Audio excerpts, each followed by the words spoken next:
कालिका देवीची शरणागती. 12 मल्हार अरण्यात भूतांशी संघर्ष व त्यात विजयप्राप्ती झाल्यानंतर मच्छिंद्राने ते स्थान सोडले. त्यानंतर कुमार कार्तिकेयाच्या स्थानाचे त्याने दर्शन घेतले आणि पुढे तो कोकणात उतरला. कुडाळ प्रांतात आडूळ नावाचे एक गाव आहे. गावाच्या बाहेर दुर्गामातेचे मंदिर आहे.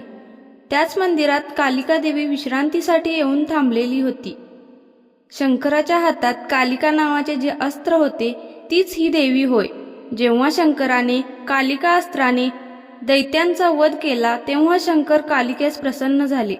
त्या प्रसंगी शंकर कालिकेला म्हणाले, तू माझ्यासाठी आज पावेतो अनेक चांगली कार्य केली आहेस. या प्रसंगी तुझ्या इच्छेस येईल तो वर तू मागून घे. शंकर प्रसन्न झाल्याचे पाहून कालिकेलाही मनापासून आनंद झाला. ती शंकराला म्हणाली, मी पुष्कळ वर्षे तुमच्या हाती राहून अनेक चांगली कार्य वेगवेगळ्या ठिकाणी केली आहेत. अंबिकेने देखील अनेक राक्षसांना यमसदनी पाठविण्यासाठी माझा उपयोग करून घेतला आहे. त्यामुळे आता मी खरंच खूप थकले आहे. मला आता विश्रांतीची अतिशय गरज आहे. कोणीही मला सुप्तावस्थेतून उठवून त्रास देऊ नये अशी माझी इच्छा आहे. शंकराने तिची ही इच्छा मान्य केली. त्यांनी कोकणातील कुडाळ प्रांतातील आडूळ गावी कालिका देवीला विश्रांती स्थानासाठी जागा करून दिली. कलियुगात ते स्थान कालिका देवी मंदिर म्हणून प्रसिद्ध झाले. हिंगला देवीच्या आशीर्वादानंतर मच्छिंद्राला कालिका देवीच्या दर्शनाचे वेध लागले होते. मच्छिंद्राला देवीचा महिमा माहीत होता. तो आडूळ गावी आला. गावाच्या बाहेर असणाऱ्या मंदिरात देवीच्या दर्शनासाठी तो गेला. मंदिरात शिरताच सर्वप्रथम त्याने देवीची मनोभावे प्रार्थना केली. तिला वंदन करून तो म्हणाला, हे माते, तू जागृत हो. मी शाबरी विद्येचे मंत्रकाव्य केले आहे. त्याला तू सहाय्य कर. मच्छिंद्र हा काही सर्वसामान्य माणूस नव्हता. तो सिद्धयोगी होता. त्याची प्रार्थना म्हणजे एका सिद्धाने केलेले आवाहन होते. त्याचा प्रभाव जबरदस्त होता, अवर्णनीय होता. त्याने साथ घातल्यामुळे देवीची सुप्तावस्था भंग पावली. तिच्या विश्रांतीमध्ये व्यत्यय आला. त्यामुळे ती खूप चिडली. मुचकुंदाची झोप उडवल्यावर तो जसा चिडला होता अगदी तशीच देवी चिडली. नृसिंह जसा खांबातून प्रकट झाला तशी ती आकस्मिक प्रकट झाली. चिडलेली कालिका देवी मच्छिंद्राला ओरडून म्हणाली, अरे मूर्खा, मी छान झोपलेली होते. तुला ते पाहावले नाही का? कशासाठी तू मला उठवलेस? काय तर म्हणे मी केलेल्या मंत्रकाव्याला वर दे. होय रे, तुला कोणी करायला सांगितले होते ते मंत्रकाव्य? तू मला बिलकुल त्रास देऊ नकोस. मला आता कोणत्याही संकटात पडायचे नाही. माझे सगळे कार्य पूर्ण झालेले आहे. तू मला आता कोणत्याही नवीन कार्यात अडकवू नकोस. मुकाट्याने येथून चालता हो. तुझे राग फासलेले तोंड मला अजिबात दाखवू नकोस. चल निघ इथून, नाहीतर दिव्याखाली कीटकाची जशी राख होते तसाच तूही जळून खाक होशील. देवीने आपला केलेला उद्धार ऐकून मच्छिंद्र जराही गर्भगळीत झाला नाही. उलट तो आत्मविश्वासाने देवीला म्हणाला, देवी, त्याची काळजी तू अजिबात करू नकोस. तसे काहीही होणार नाही याची मला खात्री आहे. सूर्यबिंब लहान असले तरी ते सर्व जगाला प्रकाश देते. ते तुला माहीत नाही का? तू माझा पराक्रम पाहशीलच. पांडवांनी मारुतीला प्रेमाने जसे रथावर घेतले, सूर्याने अरुणाला जसा सारथी केला, त्याचप्रमाणे तुझ्या सहाय्याची मी अपेक्षा करतो. मच्छिंद्राचे हे बोल देवीने अजिबात मनावर घेतले नाही. तिने आपली दुरुत्तरे देणे चालूच ठेवले. ती त्याला म्हणाली, तू कान फाडून आला आहेस म्हणून मी काही तुला भिणार नाही. तू हातात कंकण घातले आहेस आणि कपाळावर शेंदूर फासला आहेस म्हणून मला तुझी भीती वाटणार नाही. तू जन्माला कसा आला आहेस हे मला माहीत आहे. मत्स्य कुळ सांगणाऱ्याने पहिल्यांदा मासे पकडायला शिकावे. कोळ्याच्या घरून तू पळून आला आहेस. तू मला काय अक्कल शिकवणार आहेस? भूते जिंकल्यामुळे कालिकेला आपण सहज नमवू असे जर तुला वाटत असेल तर तो तुझा गैरसमज आहे. अरे खोटारड्या, तुला अहंकार चढला आहे. पण मी नुसते डोळे वटारले तरी ब्रह्मांडाच्या उतरंडी पाडीन, तर तुझा माझ्यापुढे काय टिकाव लागणार आहे? एवढे नाही ते देवी बोलूनही मच्छिंद्र जराही चिडला नाही. तो शांत चित्ताने एवढेच म्हणाला, बोलणारे मी खूप जण पाहिले आहेत. तू बोलण्यापेक्षा तुझा पराक्रम दाखव. मी काही कच्चा लेचापेचा नाही. मी दत्तगुरूंचा शिष्य आहे. झाडे कितीही उंच वाढली तरी वाऱ्याच्या मदतीशिवाय त्यांचे पाने देखील कधी हालत नाही, एवढे लक्षात ठेव. तुझे शौर्य, तुझ्या युद्धाचा अनुभव बघू दे तरी एकदा. त्याच्या या युद्धोत्सुक बोलण्यामुळे देवीने सिंहगर्जना केली. ती ब्रह्मांड प्रकाशित करत प्रकट झाली. त्या गर्जनेमुळे त्रैलोक्यातही चराचराचा अक्षरशः थरकाप उडाला. देव, दानव, यक्ष, गंधर्व, दिग्गज, दिक्पाल, सर्पनाग, पशुपक्षी यांच्याबरोबरच मानव, ऋषी अगदी सर्वच जण या सिंहगर्जनेमुळे घाबरून गेले. देव अंतराळातून पळत सुटले.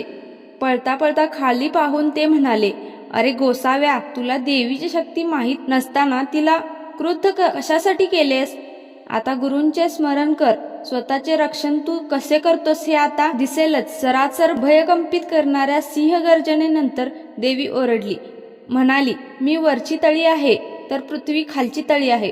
आता या जात्यात तुला भरडूनच काढते. बघूया तुला कोण वाचवते किंवा तू स्वतःला कसा वाचवतोस. देवीच्या सिंहगर्जनेनंतर, धमकावणीच्या बोलण्यानंतरही मच्छिंद्र शांतच होता. त्याच्या मुखावर आत्मविश्वास प्रखरतेने दिसून येत होता. तो अजिबात घाबरलेला नव्हता. भस्माची चिमूट त्याने हातात घेतली. वासवास्त्र मंत्र म्हणून ते भस्म त्याने देवीच्या अंगावर फेकले. प्रलयाग्नीसारख्या वाटणाऱ्या देवीवर त्याचा काही फरक पडला नाही. कालिका व वासवी या दोन शक्ती आकाशात एकमेकांना भिडल्या. त्यावेळी स्फोट होऊन सहस्त्र सूर्य प्रकाशित व्हावे असा प्रखर प्रकाश पडला. भयंकर आवाजही झाले. तरी देखील कालिकेने वासवास्त्र गिळून टाकले. ते पाहिल्यानंतर मच्छिंद्राने 11 रुद्र निर्माण केले. त्यासाठी त्याने 11 रुद्र मंत्र म्हटले. पण कालिकेने मृत्युंजय मंत्राचा वापर करून सुक्तीद्वारा सर्व रुद्रांची पूजा केली आणि त्यांना शांत केले. त्यामुळे ते रुद्र परत मच्छिंद्राकडे येऊन शांत झाले. त्यानंतर मच्छिंद्राने वज्रास्त्र उंच फेकले, पण ते देखील कालिकेने आपल्या पायाखाली तुडवले व उत्तरेकडे शैल पर्वतावर टाकले. परिणामी तो पर्वत फुटला. निम्माच पर्वत सुस्थितीत उतरला. गर्जर दिशेच्या पुढे एकही पर्वत उरला नाही. तेथून रामेश्वरापर्यंत पार्वतीची ओळ राहिली. देवीवर वज्रास्त्राचाही काहीच परिणाम झाला नाही. हे पाहून मच्छिंद्राने गुप्तपणे वाताकर्षण अस्त्राचा वापर केला. त्याचा मात्र योग्य तो परिणाम झाला. ते अस्त्र कालिकेच्या शरीरात गुप्तपणे शिरले. त्यामुळे कालिकेचे शरीर निश्चेष्ट अवस्थेत धाडकन पृथ्वीवर भान हरपून पडले. ती पडत असताना आपण आता संपलोच असे तिला वाटले.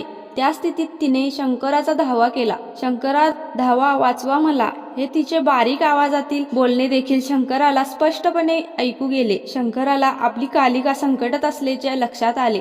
ते ताबडतोब नंदीवर स्वार होऊन जमिनीवर आडूळ गावच्या परिसरात आले. मच्छिंद्राने शंकर आल्याचे पाहताच त्यांच्या पायावर भक्तिभावाने लोटांगण घातले. शंकराने मच्छिंद्राला उठवले. त्याला आपल्या बाहुपाशात घेतले. प्रेमाने त्याच्या पाठीवरून त्यांनी हात फिरवला. त्यांना त्याचा खूप अभिमान वाटला. ते त्याला म्हणाले, बाळा, तू तर मोठा चमत्कारच केलास की. आज तू माझ्या हातातले शस्त्र जिंकून घेतलेस. मोठा पराक्रम केलास. मला तुझा अभिमान वाटतो. शंकराने केलेली प्रशंसा ऐकून मच्छिंद्राला आनंदाश्रू आवरता आले नाहीत. तो शंकरांना म्हणाला, आदिनाथ, हा तुमचाच आशीर्वाद आहे. तुमच्या सांगण्यावरूनच श्री गुरुदत्तांनी मला बद्रिकावनात 6 महिने शिक्षण देताना सर्व विद्या शिकवलेल्या. त्यामुळेच आज मला हे शक्य झाले. शंकर त्याला म्हणाले, ठीक आहे, आता तू कालिकेला उठव पाहू.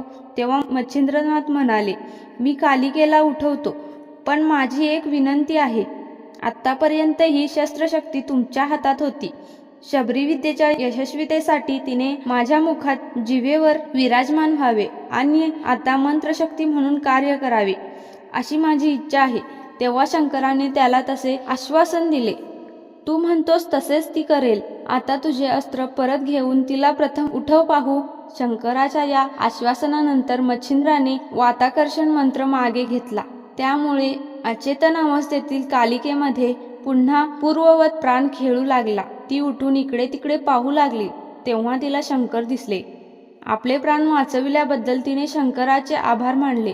तेव्हा शंकर तिला म्हणाले, तू शस्त्रशक्ती म्हणून आज पावेतो माझ्या हाती. इतक्या वर्षे जशी राहिलीस तशीच येथून पुढे तू मच्छिंद्राच्या मदतीला थांबून जगावर उपकार करावे अशी मी तुला विनंती करतो.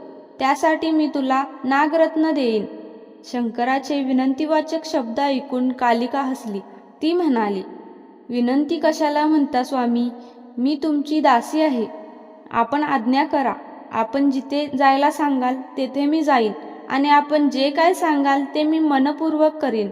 तेव्हा तुम्ही कृपा करून विनंतीसारखे शब्द उच्चारून मला लाजवू नका. शंकराशी एवढे संभाषण केल्यानंतर तिने आपले लक्ष मच्छिंद्राकडे वळविले. मच्छिंद्राला तिने आपल्याजवळ बोलावले आणि सांगितले, बाळा, तू खूप पराक्रमी आहेस. तुझ्या शाबरी विद्या या मंत्रकाव्यात तू जिथे जिथे नाव घालशील तेथे तेथे मी वाचणाऱ्याला सिद्धी प्रचिती देईन, याची खात्री बाळग. देवीच्या आश्वासनामुळे मच्छिंद्राला खूप आनंद झाला. तेव्हा कालिका शक्ती शंकराने मच्छिंद्राच्या हाती सोपवली आणि शंकराने नंदीवरून कैलास पर्वताकडे प्रस्थान केले. त्यानंतर मच्छिंद्रनाथी तीर्थयात्रेसाठी उत्तर दिशेला उर्वरित कोकणात निघाले.